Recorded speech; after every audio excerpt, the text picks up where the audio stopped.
అయోధ్యలో బీజేపీ ఓడిపోవడానికి కారణం యోగి గారు, మోడీ గారు చేసిన తప్పు. అదేంటంటే 500 ఏళ్ల తర్వాత అయోధ్యకి రాముని తిరిగి తీసుకొని రావడం.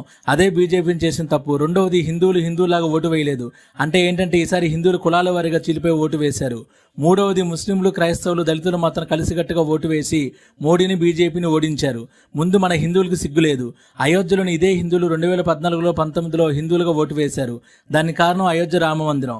అప్పటికి రామ మందిరం ఇంకా కట్టలేదు. మన జనవరిలో మోడీ గారు మాట ఇచ్చినట్లుగానే రాముని తిరిగి అయోధ్యకు తీసుకొచ్చారు. అంతే, ఇంకా మోడీ గారితో బీజేపీతో అవసరం లేదనుకున్నారో ఏమో ఈ అయోధ్య హిందువులు. కాబట్టి ఓటు వేయడానికి రాలేదు, వచ్చినా ఓటు వేయలేదు.